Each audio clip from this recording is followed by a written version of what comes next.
बड़े तीखे निम्न स्तर के आरोप लगाए कि नहीं लगाए, ये झूठ क्यों बोला राहुल गांधी ने कि उनको बद नहीं दिया जाता है? ये देश को बताना जरूरी है। तो महंगाई और बेरोजगारी एक बहाना है, सही कारण है ईडी को धमकाना, डराना और परिवार को बचाना। यह है पूरा मामला। मैं पुनः इसको कहूंगा, महंगाई और बेरोजगारी की चर्चा एक बहाना है, मूल रूप से ईडी को डराना, धमकाना और परिवार को बचाना है। राहुल गांधी जी, आपने लोकतंत्र पर आज बहुत ही शर्मनाक बात कही है, गैर जिम्मेदाराना बात कही है। राहुल गांधी को हम क्या कहें? उनकी दादी जी ने देश में इमरजेंसी लगाई थी। आज मीडिया पर भी बहुत हमला किया उन्होंने। इमरजेंसी में बड़े बड़े संपादकों को जेल में बंद किया गया था, सेंसर लगाया गया था। और राहुल गांधी, याद करिए, आपकी दादी जी ने कमिटेड जुडिशरी की बात की थी। कुछ याद है आपको? लोकतंत्र की नसीहत हमें देते हैं। पहले राहुल गांधी, आप एक सवाल का जवाब दीजिए, आपकी पार्टी में लोकतंत्र है क्या? I repeat, mister Rahul Gandhi, please reply to the straight question, do you practise democracy within your party? आपकी पार्टी में अच्छे नेता हैं, हम भी जानते हैं, लेकिन बस सोनिया जी, राहुल जी और प्रियंका जी, यही तो तीन कहानी है। आपकी अगुवाई में कांग्रेस पार्टी बार बार हारती है। कांग्रेस पार्टी को अगर जनता वोट नहीं देती है तो कृपया करके लोकतंत्र पर क्यों आप ठीकरा फोड़ते हैं Rahul Gandhi? Why you blame democracy when the people of India reject you with repeated regularity? अब इसके लिए हम कहां से जिम्मेवार है भाई? 19 के चुनाव में आपने हमारे लोकप्रिय प्रधानमंत्री पर क्या क्या नहीं कहा, जिन शब्दों को हम कह नहीं सकते। चौकीदार को लेकर उन्होंने क्या क्या शब्द नहीं कहा, देश ने रिजेक्ट कर दिया, आपको और कस के हरा दिया, हमें और बहुमत दे दिया।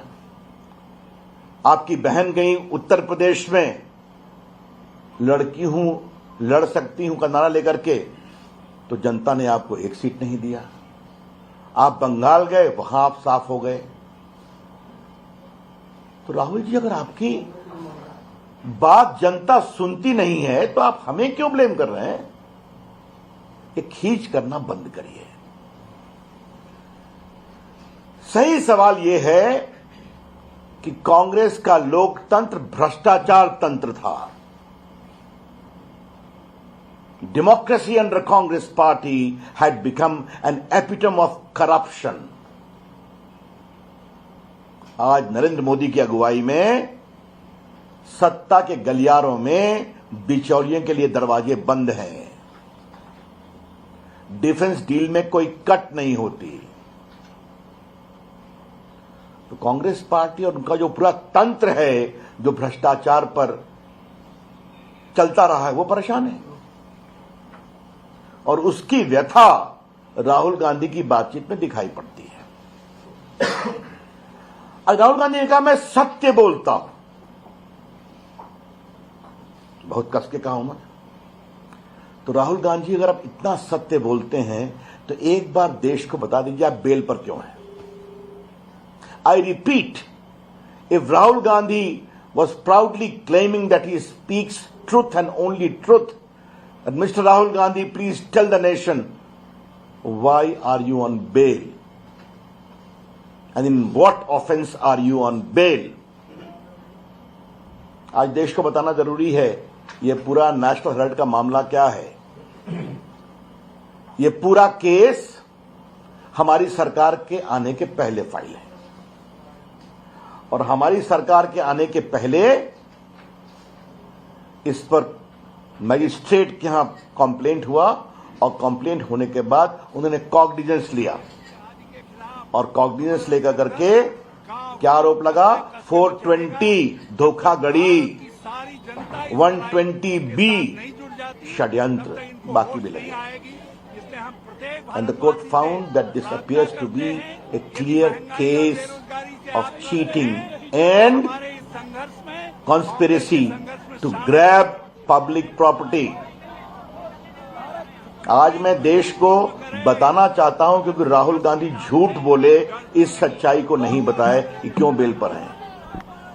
नेशनल हेराल्ड एक पुराना अखबार था आजादी के आंदोलन का, नेहरू जी के समय का था, नहीं चल पाया। 80 करोड़ से ऊपर की देनदारी थी। 2010 में एसोसिएटेड जर्नल जो अखबार निकालता था उसने इस पूरे को यंग इंडिया को शेयर दे दिया। सिर्फ 5 लाख रुपए जमा किए गए थे, याद करिए, जिसमें ये यंग इंडिया बनी थी। यंग इंडिया के डायरेक्टर्स कौन थे? सोनिया जी 38%, राहुल गांधी 38% और बाकी मोतीलाल जी और ऑस्कर फर्नांडिस जो अब नहीं रहे दुनिया में। इन्होंने मात्र 50 लाख रुपया दिया कांग्रेस पार्टी को, नेशनल हेराल्ड को, और कांग्रेस पार्टी ने 80 करोड़ का लोन माफ कर दिया।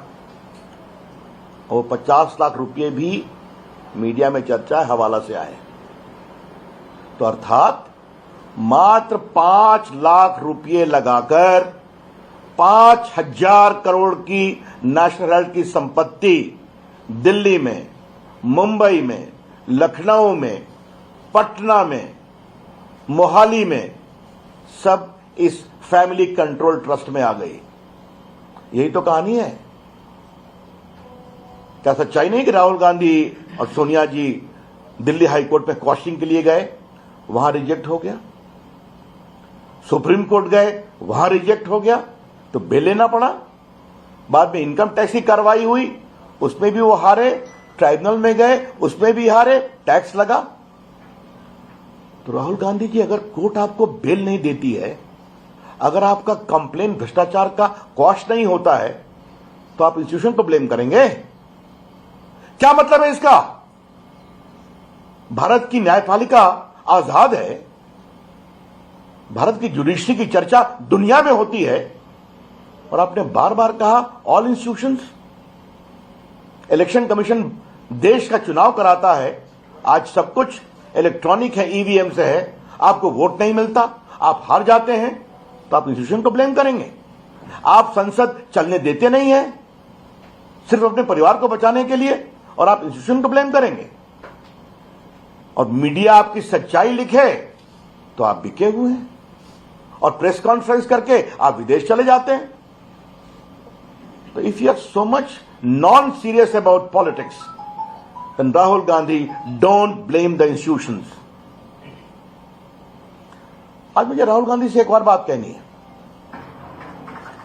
राहुल गांधी जी, आप मोदी जी की आलोचना करिए, आप बीजेपी की आलोचना करिए,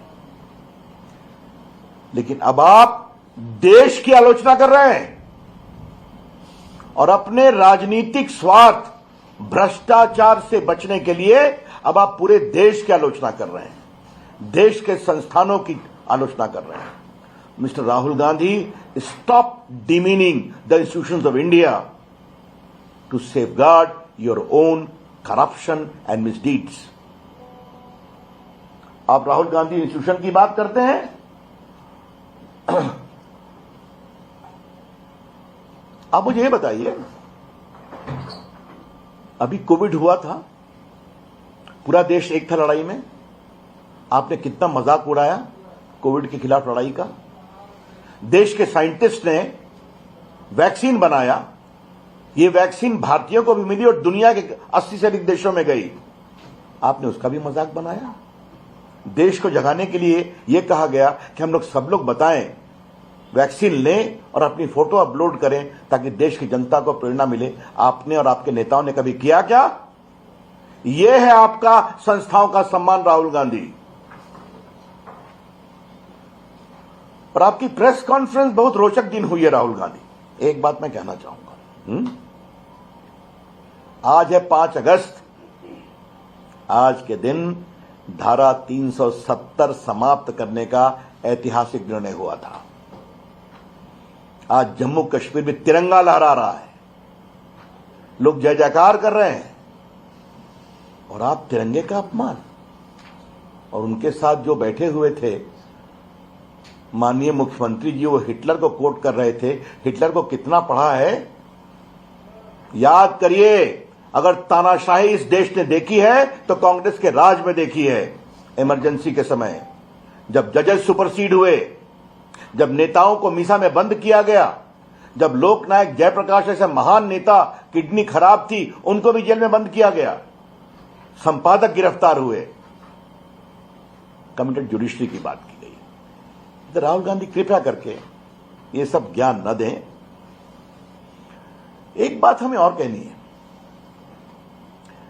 आपने व्यापार तो बहुत सुना होगा, लेकिन हम देश की ओर से जरूर सवाल उठाना चाहेंगे कि मात्र 5 लाख की कंपनी बनाकर 5,000 करोड़ की संपत्ति कैसे आती है, वो भी दिल्ली में, मुंबई में।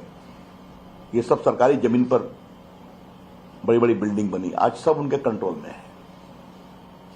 ईडी के अंदर वो क्या बोल रहे हैं नहीं बोल रहे हैं उसको मुझे कुछ नहीं कहना है, लेकिन आज मुझे बहुत गर्व से कहना है कि नरेंद्र मोदी जी की सरकार ने भ्रष्टाचार के खिलाफ बहुत प्रामाणिक काम किया है। गरीबों के लिए डायरेक्ट बेनिफिट ट्रांसफर, लाखों करोड़ रुपए उनके अकाउंट में पहुंच रहे हैं कि नहीं पहुंच रहे हैं, बिचौलिए साफ हैं।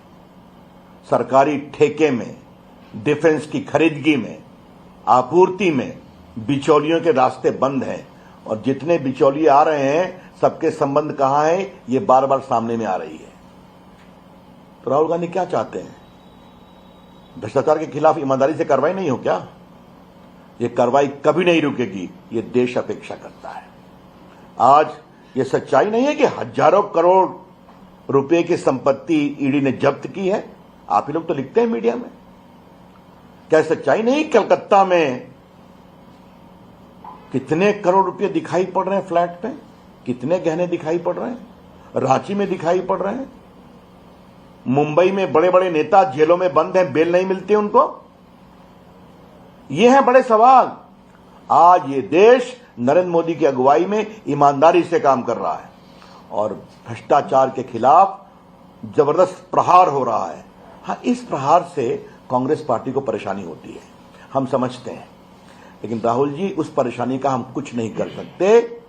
जो आपने करा है वो आपको भोगना पड़ेगा। अगर 5 लाख रुपए की संपत्ति लगाकर हवाला के माध्यम से पैसा लेकर 5,000 करोड़ की संपत्ति अगर आपके पास आती है तो आपको इसका जवाब देना पड़ेगा, ट्रायल फेस करना पड़ेगा, ईडी के सवालों का जवाब देना पड़ेगा। एक और बात मुझे कहनी है जिसका मुझे बहुत दुख लगा है। राहुल गांधी ने आज स्टार्टअप का मजाक उड़ाया है। राहुल गांधी जी आईटी को आप समझते हैं क्या? अरे बात मैं बहुत गंभीरता से पूछ रहा हूं। राहुल गांधी जी स्वयं कितना अध्ययन करते हैं इस पर हम चर्चा कर सकते हैं, लेकिन क्या उनको सही जानकारी मिलती है क्या कि भारत का स्टार्टअप मूवमेंट आज दुनिया का 3-4 नंबर पहुंच गया है कुछ वर्षों में?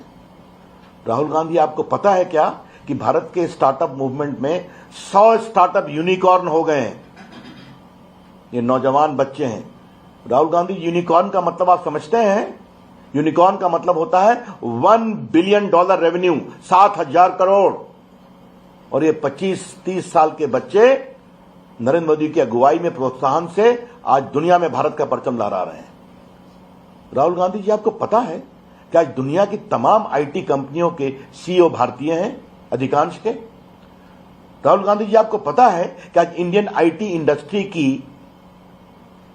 का आदर पूरी दुनिया में होता है?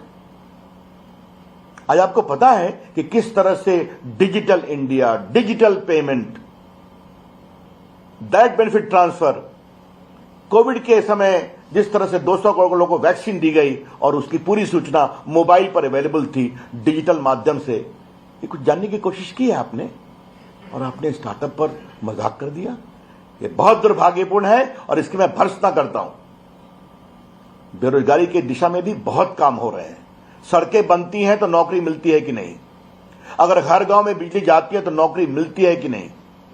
अगर आज भारत में पूंजी निवेश हो रहा है मैन्युफैक्चरिंग में, मोबाइल 2 से 270 हो गया, आज बड़ी बड़ी कंपनियां फॉक्सकॉन, पेगाट्रॉन, विस्ट्रॉन भारत में मोबाइल बना रही हैं, तो उसमें नौकरी मिलती है कि नहीं मिलती है? आप मुझे बताइए। तो आज मैन्युफैक्चरिंग बढ़ रही है, बाकी बढ़ रही है, नौकरी मिल रही है। हां, कोविड से कठिनाई आई है, लेकिन भारत के अंदर की ताकत मजबूत है, उसको हम ठीक करेंगे।